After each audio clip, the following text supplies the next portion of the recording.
So what is up, guys? Nick here, helping you to master your technology. 14 Pro versus the iPhone 13 Pro. Should you upgrade? Now, you're going to pay $999 for the iPhone 14 Pro. And then if you do want the iPhone 13 Pro, it used to be $999. And you're going to get the better deal on the iPhone 13 Pro. And this can be very important for some people who are trying to get mostly the same spec, similar spec as the newest 14, but also wanting to save $100 or $200 or so. Now you can find the iPhone 14 Pro in this beautiful deep purple colorway, space black, silver, as well as gold. This phone also does come in Sierra Blue on the iPhone 13 Pro, Alpine Green. It also comes in a nice space gray as well as silver and gold as well. But when it comes to design and the build, what are we working with? Off to the edges, you are working with stainless steel body on both of them. They also do have basically that same smudge factor, whereas once you put your fingers on there, they start smudging up. You'll see on the iPhone 14, Apple has gone the eSIM route, so it's a little bit different there. Off to the bottom edges, you'll see screws in the same place, lightning ports in the same area.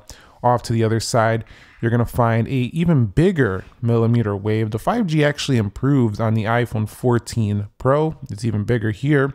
Power buttons right there. Off to the back, so you are gonna see yourself a thicker camera bump on the iPhone 14 Pro. And on the back sides here, they do feel about the same. Is it me or does the Apple logo look slightly bigger on the 14 Pro? I think that Apple logo looks a little bit bigger, so a little bit more flex there.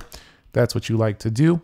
You could see right there, we do have a top similarities, antenna lines in the same area, so no major changes there.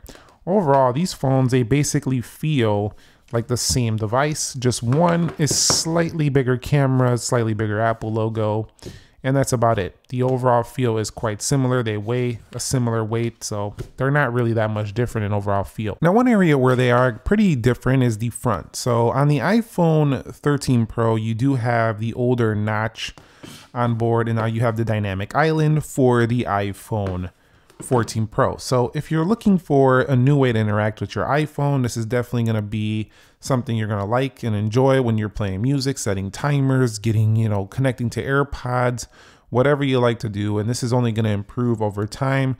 It's a little bit different. So a new way to interact. Now with the notch over here, you kind of just don't really notice it too much after a while, it just kind of fades away, and it houses Face ID. So they both serve a purpose, but the newer iPhone 14 Pro is serving a bigger purpose. The iPhone 14 Pro, you might enjoy this phone if you take it outside and you want to crank that brightness up. If not, the iPhone 13 Pro still hits a really high 1000 nits and it gets very sharp. Both of them equally sharp and both of them at the same size.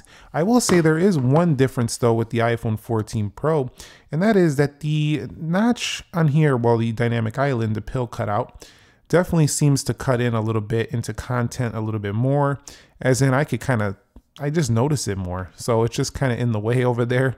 Take a look. Let's get into a white frame. You can see it's just it's just there. It just sticks out like a sore thumb. So you'll definitely really notice that. If we go over here to photos on this phone, let's take a look at this one. The notch definitely sticks out as well. So neither phone gonna be, an all screen feel. But if you look there closely, you'll see the pill is definitely the dynamic island. Correct me down below. It kind of just, because there's some screen there, it kind of just shows a little bit more. The notch is a little bigger, it looks like, but it kind of just fades off the body. Whereas this one is just there. It's just prominent. It's in your face. It really doesn't matter to a lot of people. It's very hard to get a 14 Pro right now, so it doesn't seem like nobody gives a hoot. But I'm just saying, that is a difference. Always on display. Now, personally, I wouldn't buy this phone just for this. We've been waiting for it for a long time. Some people argue it's great. Some people say it's horrible. Personally, I don't really like it too much how bright it is. It looks like the phone is on. Constantly thinking my phone is fully on. So I really, I think they should dim it down a little bit. That's all I got to say about that. Could be a great little feature for an alarm clock in the morning. Have it on your bedside. Could be useful. It's up to you to decide.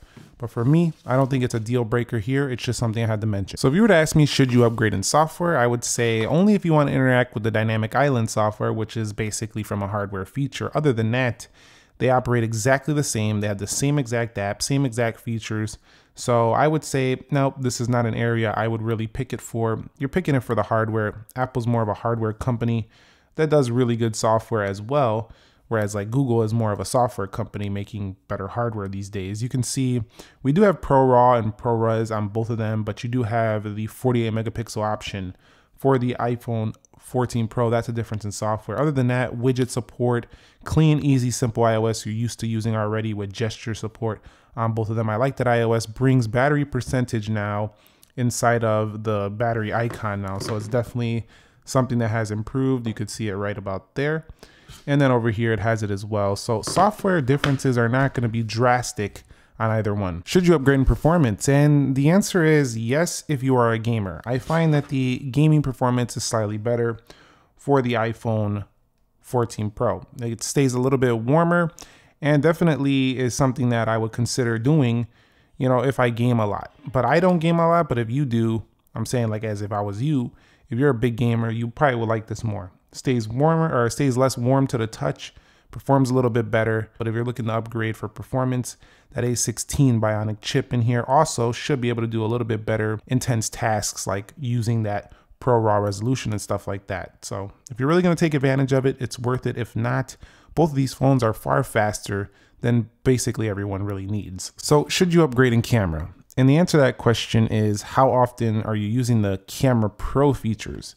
I think if you're not using them to a pro level, no, I would not upgrade. I think if you are using them for improving your social media, your career, professionally, things where you really do, you know, need that extra bump in quality. Do you really need it? Ask yourself the real question, or is it just a want? Personally, for me, I like to improve my video quality, so I did like this upgrade. I also like the cinematic goes into 4K 24 now, and it definitely got better. This was more of the first edition on the iPhone 13 Pro. Now it's getting better. Also, I do really like the front-facing improvements, and I think you will like these as well. If you're into a lot of selfies, vlogging, stuff like that, you're probably really going to appreciate the front-facing camera upgrade. It has autofocus now. That's not to say that the camera is not great on the iPhone 13 Pro. It's also great, but it's better now. So if you like to do that, that's also a good upgrade. Video-wise, they're both going to provide you with very good video, but you get that action mode in the 14 Pro, which is a real reason to upgrade if you do action video. I put it like this.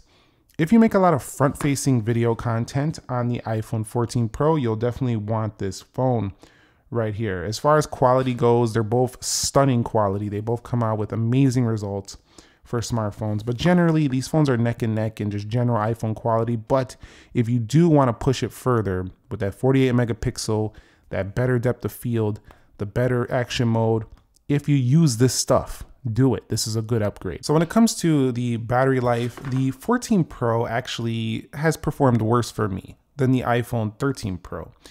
The 14 Pro actually has a larger battery, but it also gets twice as bright. So I find it to perform a little bit worse, but worse as in it's not better than this phone. I found this phone to make it maybe like half an hour better, but with this current update 16.0.3, they're getting a little bit closer now. Both these phones have the same experience for me though with battery life.